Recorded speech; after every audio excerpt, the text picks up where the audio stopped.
Selamat malam Mirsa, apa kabar Anda? Anda kembali bergabung di Dua Sisi bersama saya Dwi Anggia. Mirsa, malam hari ini kita akan membahas mengenai KPK, Komisi Pemberantasan Korupsi yang lagi-lagi mendapatkan sorotan dari masyarakat.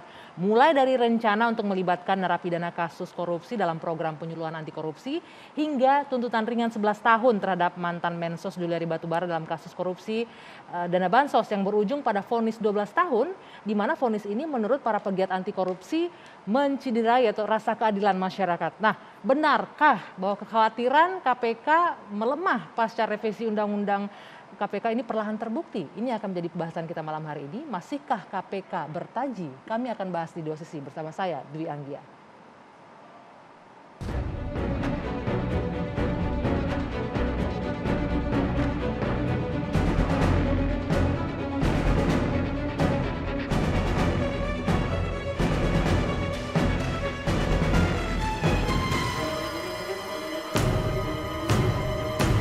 Bersangkutan itu ingin menjadi penyuluh atau tidak nanti setelah bebas, hak yang bersangkutan. Gak mungkin saja dia pengen sharing, ya, pengen sharing pengalaman dia waktu jadi pejabat negara mungkin dan waktu dia di dalam pembinaan RT. Dia mau sharing kepada masyarakat, kepada pejabat yang lain untuk mengingatkan, jangan korupsi, saya dulu pernah korupsi, waduh rasanya menderita banget di penjara, anak istri saya menderita semuanya. Why not?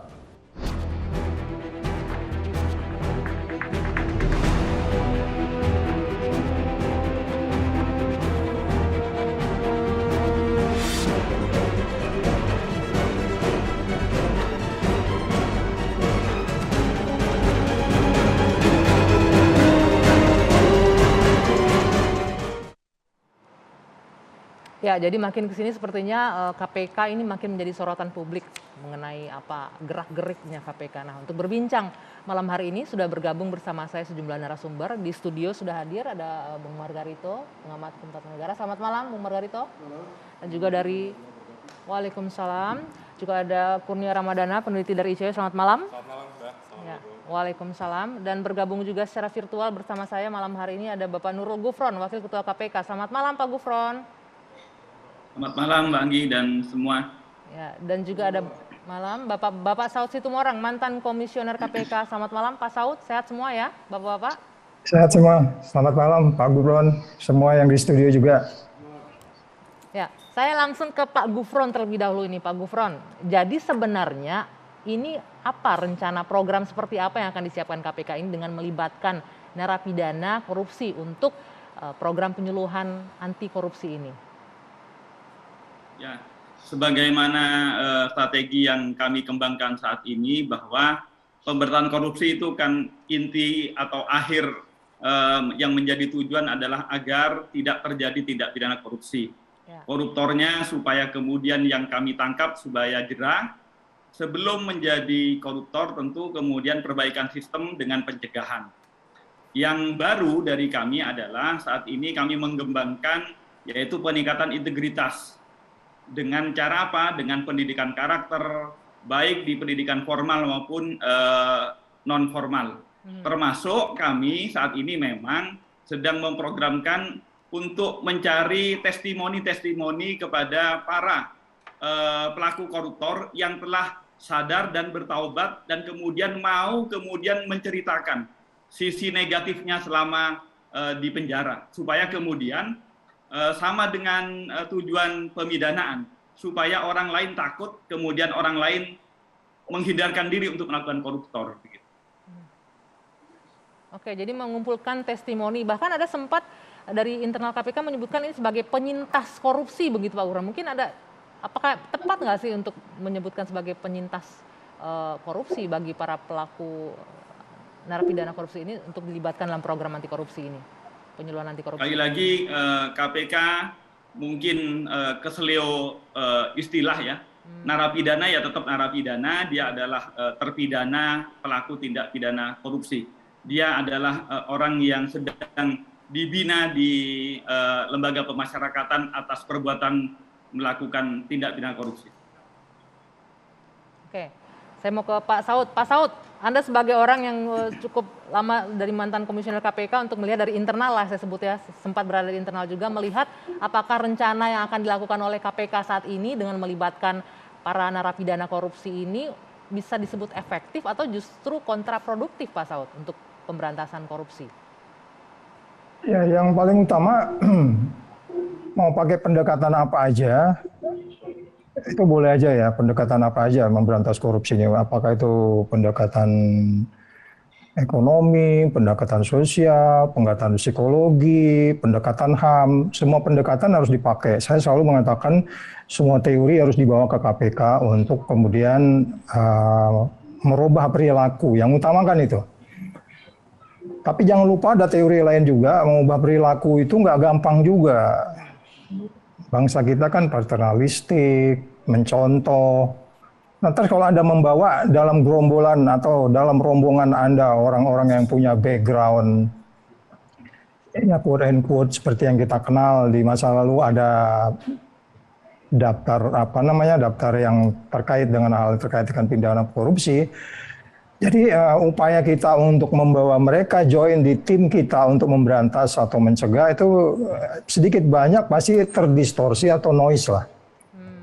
Belum lagi kalau kita bilang mural-mural gitu kan, urus aja moralmu jangan muralku kan gitu, itu contoh-contoh kayak gitu kan disebut-sebut di masyarakat. Jadi artinya orang yang Mr. Clean aja itu bermasalah. Apalagi kalau dia umpamanya ada masalah di masa lalu. Tetapi sekali lagi sebaiknya memang dipakai semua pendekatan. Orang sudah dihukum, sudah tobat, sudah kembali ke keluarga, lepas mereka di penjara seperti apa ya, kita juga tahu mosaik di dalam kayak gimana. Tetapi yang paling penting adalah kita harus pakai kembali yang saya bilang tadi, kalau kita bicara semua pendekatan harus ada yang prioritas. Apakah itu prioritas? Kalau saya tanya sama Pak Gufron bilang prioritas. Tapi masyarakat bilang nggak prioritas. Yang prioritas malah mungkin petani yang nggak bisa nyebrang ke kali sebelah karena jembatannya jatuh karena dikorupsi. Mungkin dia lebih memberi inspirasi di dalam mencegah dan memberantas korupsi gitu loh. Jadi sekali lagi tidak ada yang salah kalau kita mau ini. Tapi saya pikir kembali apakah itu masih merupakan sebuah yang kalau kita bicara memberantas korupsi kan efektif, efisien dan seterusnya. Apakah itu efektif? Apakah itu efisien? Apakah itu mendorong perubahan? Apakah itu membawa perilaku Indonesia yang sejak merdeka sampai hari ini nggak berubah-berubah?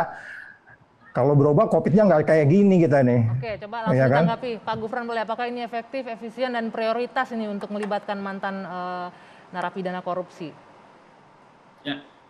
Sepakat sebagaimana disampaikan oleh Pak Saud. Jadi ini memang bagian dari strategi KPK dalam sula pendidikan dan peran serta masyarakat. Ini bukan satu-satunya. Zamannya Pak Saud kita sudah merekrut misalnya pemuka agama, kemudian para apib di beberapa pemerintahan daerah, termasuk juga dari pengurus parpol maupun juga penyelenggara negara.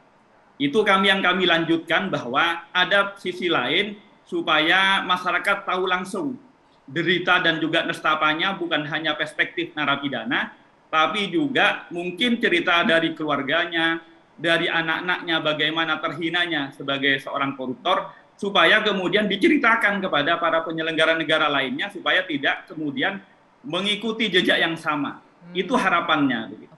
Apakah efektif atau tidak, tentu semuanya ini adalah upaya yang masih rintisan, piloting, nanti kita kemudian uji setahun 2 tahun yang akan datang. Jadi namanya efektivitasnya tentu tidak bisa diuji saat ini ya. Oke, baik. Kita akan minta tanggapan dari ICW nih. Mas Kurnia, menurut Anda efektif nggak tuh? Ya walaupun harus diuji 1-2 tahun katanya, tapi dengan melihatkan bagaimana menderitanya keluarga koruptor akibat dampak si narapidana dihukum, bisa membuat orang jera atau takut melakukan tindakan korupsi gitu. Iya, lagi-lagi masyarakat dihadapkan dengan kontroversi KPK kembali. Karena kalau kita cermati lebih lanjut sebenarnya awal mula persoalan ini ada pada akhir Maret lalu. ketika KPK mengunjungi sosialisasi pencegahan di Sukamiskin. Ya. Kebetulan ada Pak Gufron, mungkin Pak Gufron bisa jawab nanti berapa orang sebenarnya yang mengikuti kegiatan sosialisasi di Sukamiskin.